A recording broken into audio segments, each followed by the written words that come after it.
Hi, everybody. Good morning. Hope you're having a beautiful morning. It is June 23rd, getting into the summer.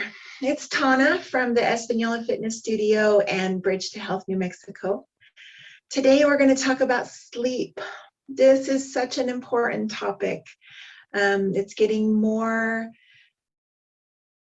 air these days than it used to. So that's awesome. Today, we're going to talk about sleep in relation to your weight and gaining weight, which is a popular topic. So if you have experiences with this, if you're on Zoom here with me now, comment with your personal experience, or go ahead and unmute yourself and jump on screen. If you're on YouTube, go ahead and leave some comments in the comments. This is a personal issue, and maybe you've had good experiences or bad experiences with getting enough sleep. All right, this is our half-an-hour presentation on sleep today. So frankly, I might just have enough time to scare you about how important sleep is, but I might not have time to go over all of these sleep hygiene, things that you can do to help your sleep. I'll be covering that in my next 1-hour presentation on sleep that first week of July.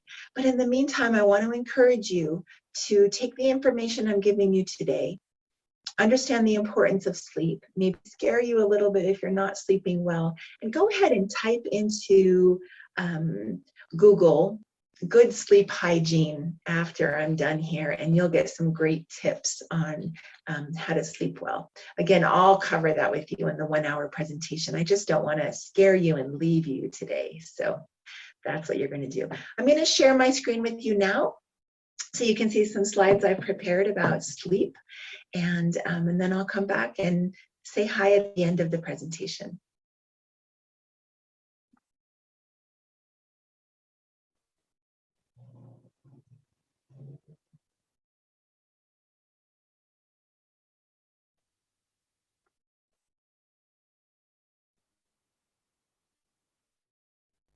Okay, here we are. Sleep. I hope you slept well last night before this presentation, and you're really going to be craving it by the end. All right, as you know, sleep is an essential function that allows your body and mind to recharge, leaving you refreshed and alert when you wake up. This seems obvious, right? But I want you to think about the fact that sleep deprivation is used as a torture all around the world. So not getting enough sleep, you will actually die.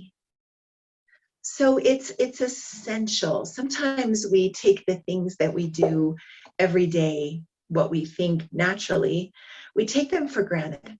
And I just want you to really take a moment and realize that sleeping is essential to life. Your body and your mind have to recharge. There's a great book that I'll show you at the end, if I can find it, of this presentation. It's called Sleep. It really explains how important this is.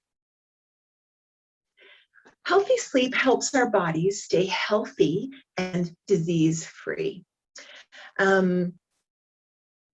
The body is a machine.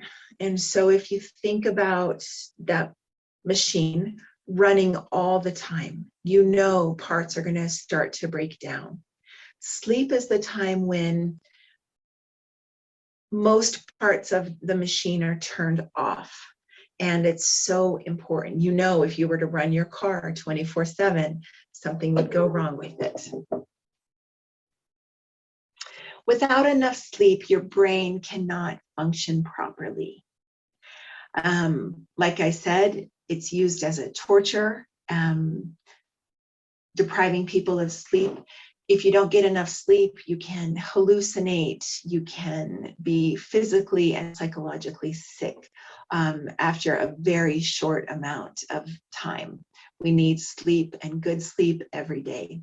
Just to drive this point home, I want you to realize that professional sports teams and some corporate companies are engaging sleep coaches for their athletes or their workers, because they realize that sleeping well is just as important as exercise, eating well, relieving stress. So the NBA has sleep coaches. I'm sure other professional sports organizations also have sleep coaches. It's very, very important. There's some interesting statistics on percentage of shots made by professional basketball players when they were sleep deprived or when they had enough sleep, and their performance is much better after they've had enough sleep.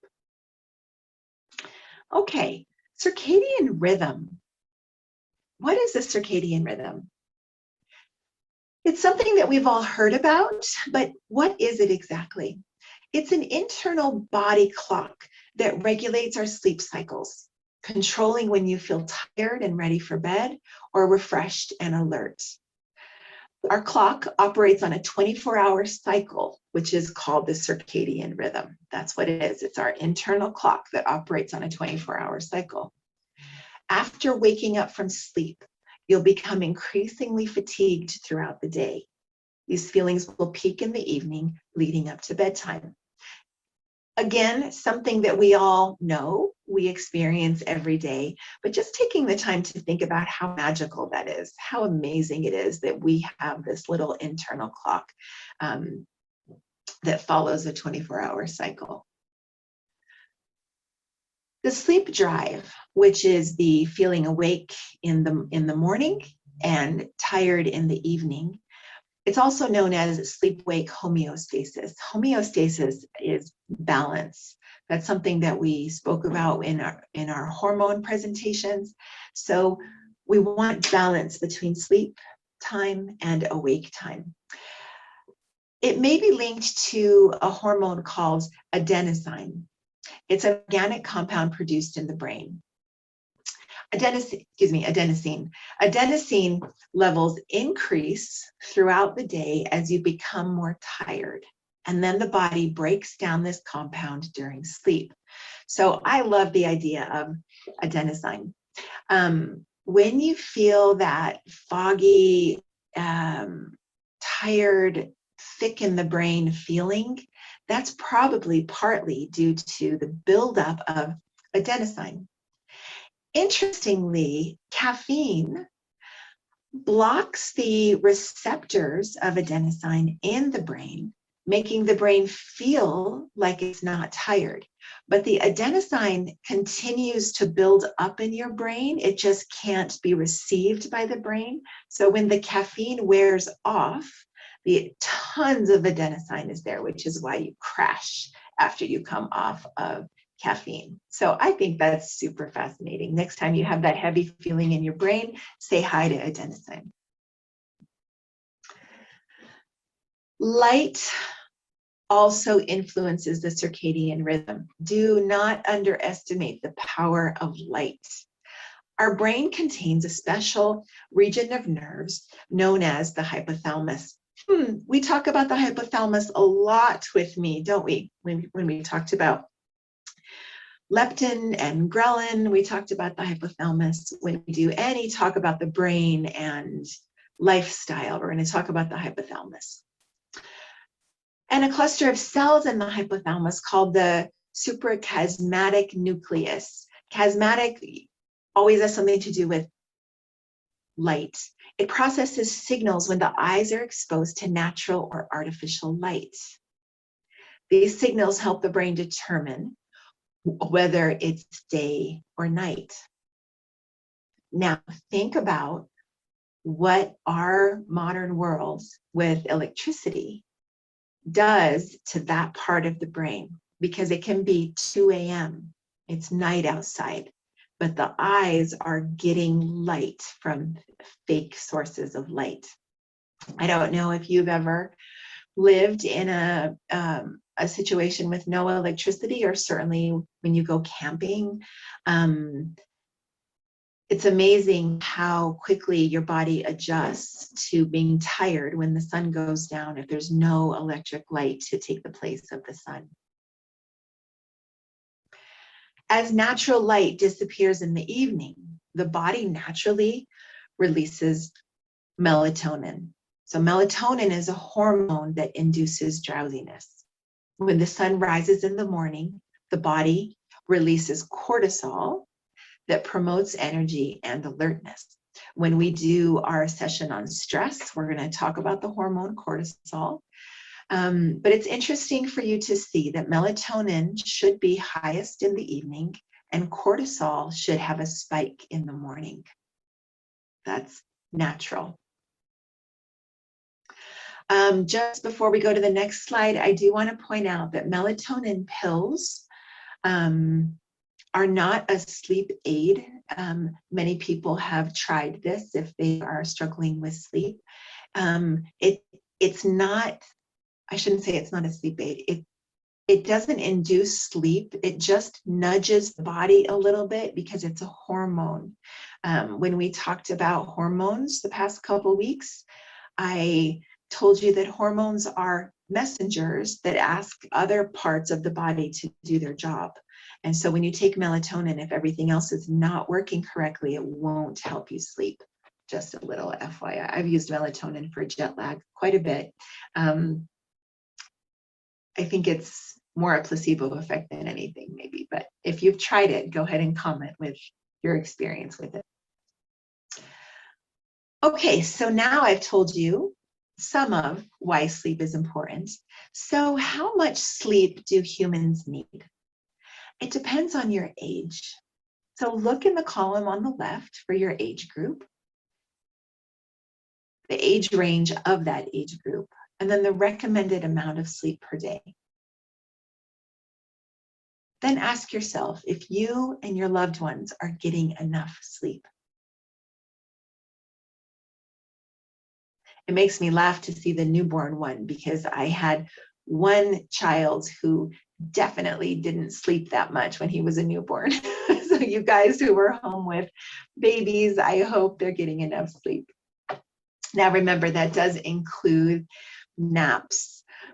So if you're not able to get in all your sleep as an adult at nighttime, it's not ideal, but if you can catch up on that at some point during a power nap or a long nap during the day, it's better than nothing.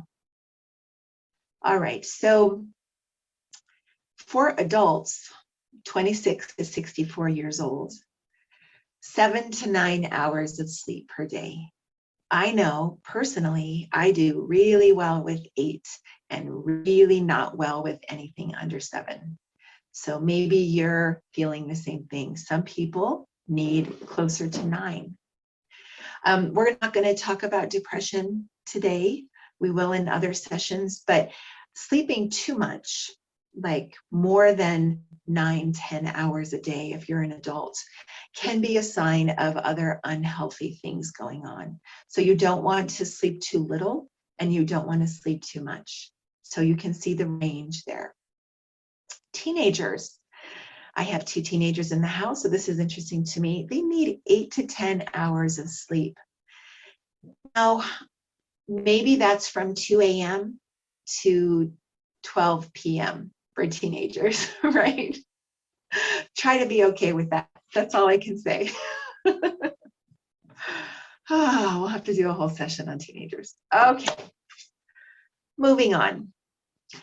Sleep is just as important as diet and exercise when you're trying to lose weight. This is a missing piece in a lot of people's plans to exercise and lose weight. Interestingly, exercising in the morning is really a good idea for so many reasons that, again, I'm sorry, but I'll cover in another presentation.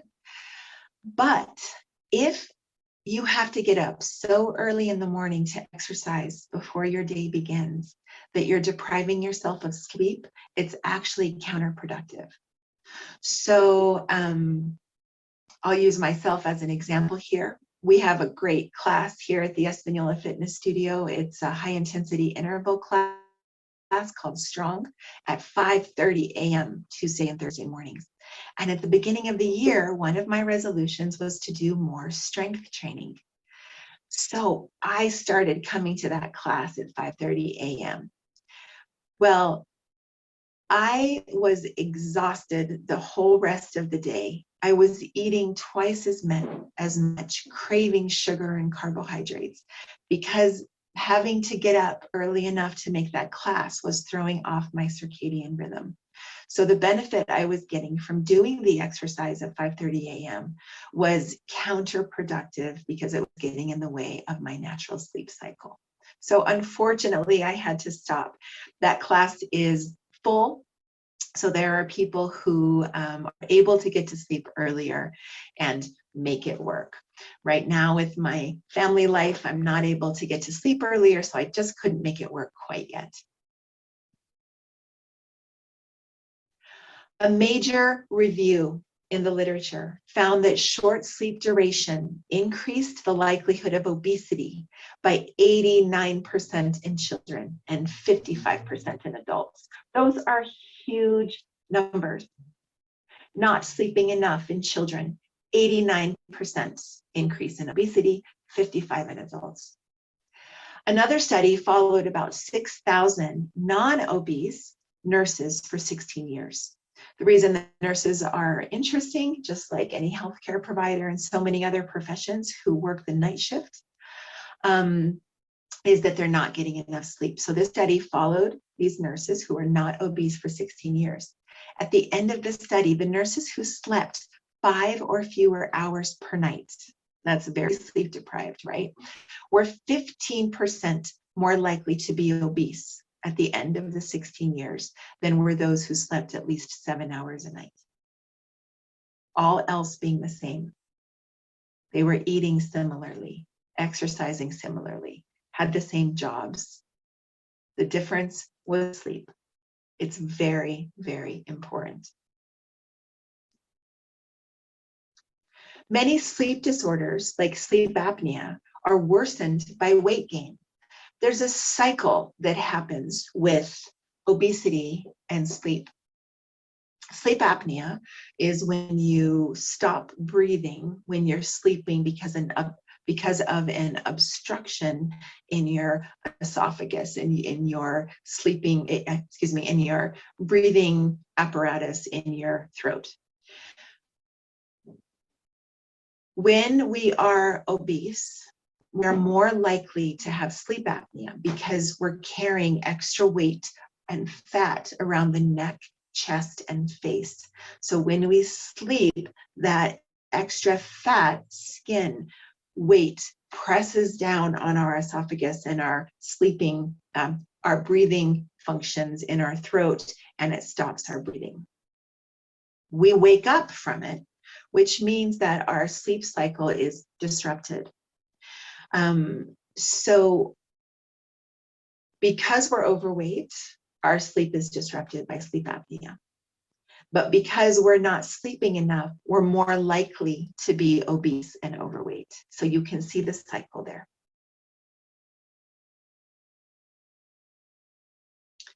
When you don't get adequate sleep, the body makes more ghrelin and less leptin, leaving you hungry and increasing your appetite. Don't forget our conversations about ghrelin and leptin. If you don't know what those are the hunger and satiety hormones. We talked about them for an hour and a half already, so go back and look at those videos. What's interesting is when you don't get enough sleep, you're hungrier, you want to eat more. Cortisol, one of the stress-induced hormones, is higher when you don't get enough sleep. You may find that when you're sleep deprived, you're grouchier, you're more stressed, you're quicker to temper. Some of that is due to cortisol. Lack of sleep actually alters the way your brain works. This may make it harder to make healthy choices and resist tempting foods.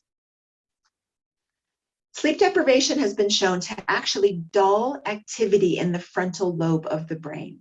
The frontal lobe is in charge of decision-making and self-control. So think about that. Not getting enough sleep makes the part of your brain that makes good decisions and controls behavior in the moment not work very well. That's not going to be good if you're also hungrier from increased ghrelin, decreased leptin. You're more stressed from increase of cortisol. It's a recipe for disaster for your weight. The reward centers of your brain are more stimulated by food when you're sleep deprived. That means your brain feels happier when you eat high carbohydrate, high fat, high salt, very satisfying foods. Your brain is happier with them when you're sleep deprived. This is something I notice in myself big time if I don't get enough sleep. Give me the bag of chips and the bag of chocolate at the same time if I haven't slept enough. Lack of sleep can increase your affinity for foods that are high in calories, carbohydrates, and fat. Okay, just talked about that. I want you to really think about your own behavior. If you're chronically sleep deprived, do you crave these foods a lot? If you are only sleep deprived sometimes, I want you to think back to when you were, or maybe you are right now, and you're craving that kind of food. I want you to realize it's your brain. Your brain is making you crave those foods because you're sleep deprived. Okay, why does being sleep deprived make our weight go up? Here are some thoughts from the research. Number one, this is really interesting. You're simply awake more of the time to be able to eat, right? If you're sleeping, not eating, hopefully. You sleepwalkers, that's a whole other topic. The more time you're awake, the more availability you have to be eating. Now, this is especially true when your time awake is spent being inactive, like watching television.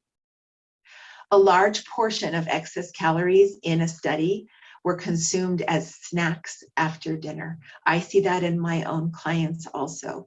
When they are eating after dinner, their weight will go up and they won't be able to lose weight. Sometimes if you can get that eating after dinner or in the middle of the night under control, you can lose or maintain your weight quite easily. That's a huge place to start working. Go to sleep so you're not eating. And if you're not sleeping, don't eat. Another theory is that sleep deprivation may lower your resting metabolic rate, which is the rate that your body burns energy at rest. Poor sleep can cause muscle loss. Muscle burns more calorie at rest than fat does.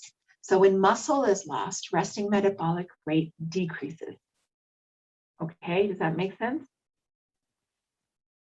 Stronger muscles are better butter burners. The less muscle mass you have, the lower your resting metabolic rate. Not getting enough sleep lowers your muscle mass, therefore lowering your resting metabolic rate. This might only look like a few calories, but it adds up over time. Build those muscles, get enough sleep. A lack of sleep can cause daytime fatigue, obviously, right? Making you less likely and motivated to exercise. I see this all the time. People who work during the day or who don't get enough sleep are really tired to come and exercise after work. In addition, you're more likely to get tired earlier during your exercise. That makes sense, right? All right, poor sleep can cause cells to become insulin resistant. You diabetics, you know insulin resistance, not a good thing, right? If you are already diabetic, not getting good sleep makes your insulin resistance worse. If you're not yet diabetic, you're pre-diabetic, or you don't have any signs of diabetes, know that not getting enough sleep can cause your cells to become insulin resistant. I think we talked about insulin in our hormone presentation. Again, if you want more information on insulin, go back to those presentations I did before. Okay, do we have time for this? Real quickly, I'm going to go through this. We're going to spend a lot more time on how to sleep well when I do the hour presentation. But real quickly, here are 12 things you can do to sleep well. Number 1, stick to a sleep schedule. Number 2, don't exercise too late in the day. Number 3, avoid caffeine and nicotine. Number 4, avoid alcoholic drinks before bed. Number 5, avoid larger meals and beverages at nighttime. Number 6, avoid medicines that delay or disrupt your sleep, if possible. Number 7, don't nap after 3 p.m. Number 8, make sure to leave time to unwind before going to bed. Take a hot bath before bed. Have a gadget-free bedroom. Get the right sunlight exposure. And finally, don't stay in bed if you can't sleep. We're going to talk a lot more about those 12 items when I do the hour-long presentation. So for now, again, I encourage you to Google it, get enough sleep. I won't be with you for about 3 weeks. So you're going to have to do some work on your own before we talk about it specifically. All right, I'm going to come back on camera here now. Did you guys fall asleep on me? It's because we're talking about sleep doesn't mean you can sleep while somebody's talking. All right, you guys, I hope you learned a little bit about why sleep is crucial to your health, happiness, wellness, and weight, if that's what your goal is. Your homework is to work on those 12 items for how to sleep well, and realize that sleeping is as important as breathing, as eating, to living a healthy life. Make your sleep good sleep. And if you're struggling with it, talk to a professional. You may talk to your doctor, a nurse. Maybe more helpful would be to talk to a counselor, a psychologist, a therapist, or even talk to your family about what you need from them to help you get enough sleep. I hope you sleep really well tonight or have a good nap today, and I will see you in a few weeks. Happy sleeping. Bye.